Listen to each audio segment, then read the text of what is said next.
Well, hello everybody and welcome back to the MCAT Club. This is our weekly call for Monday, June 2nd, 2014. My name is Don Osborne. I am the host of the MCAT Club. And in case you haven't heard before, the MCAT Club is the place to go for up-to-date information about preparing for the MCAT. And I even answer your MCAT related questions live here on the call.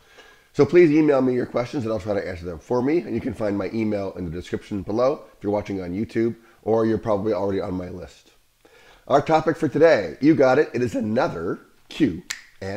So I have a couple questions that I received in the last week while I was away. I was in New York last week and I got a chance to visit NYU and Columbia, and I even took the train to Yale. And if I remember, I'll put a link to my vlog about that trip in the description. And while I was there, I had a couple questions come up. So here we go. Question number one, which came from Rachel. And she asked me, what should I do during my gap year? So you guys know that I've spoken about this issue before, and I have an answer that I really like. That's kind of an all-purpose answer. And basically, I say to everybody, you know, what you really need to do is you need to strengthen your weakness. So in a gap year, you always want to strengthen a weakness that you may have. And I find that to be kind of a great sort of all-purpose answer way of approaching this. However, not everybody gets what I mean by strengthening the weakness. And so as a result, I want to just take an extra moment and be a little bit more specific about that. Okay, so in Rachel's case, it was pretty easy. She had decent grades, but her MCAT verbal was an 8. So in order for her to apply to and be a strong candidate for medical schools this year, she needs to retake the MCAT and needs to raise her score.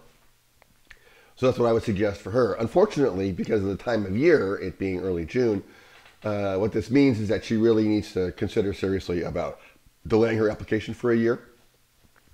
She just can't get her verbal score up high enough, and she can't do enough preparation between now and when she takes the MCAT in order for her to apply in a timely manner and have all that material submitted. And her candidacy otherwise is not strong enough. Her GPA isn't strong enough, and her experiences aren't strong enough to sustain medical school applications attention, admissions office's attention in the meantime. So she needs to just wait for a year.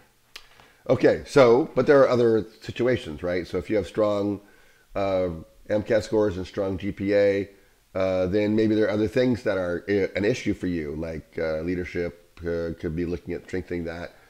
Perhaps the range of experience that you've had, maybe you don't have much research and you've got a lot of volunteering, or the other way around. These are also some possible ways to strengthen a weakness. Right.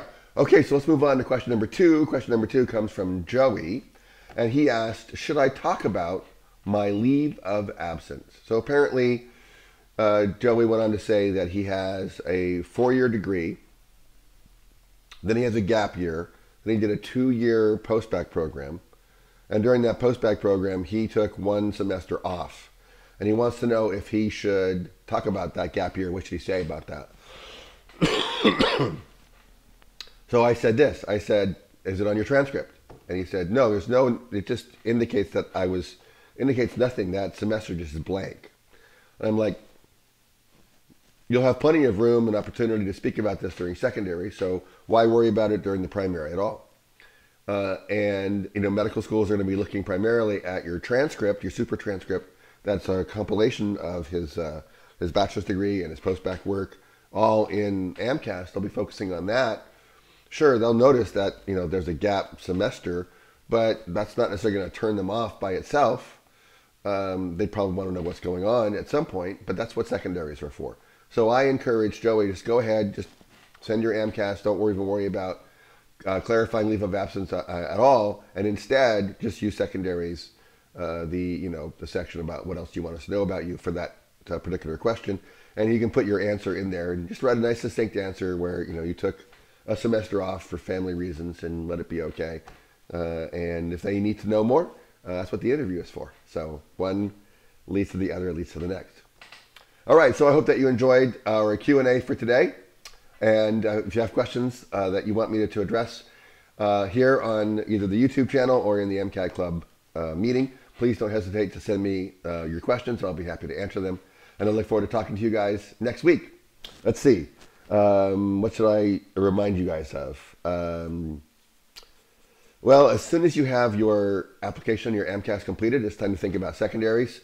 So I want you to just take an extra moment, think about how you're going to be doing your secondaries, and if you're concerned at all about getting those back in a timely manner, you might want to take a look at my secondaries course, How to Write Your Medical School Secondaries. I'll put a link to that in the description bar below, and I encourage you to take a look at it, okay? All right, great. Have a great week. I'll talk to you next week. Bye for now.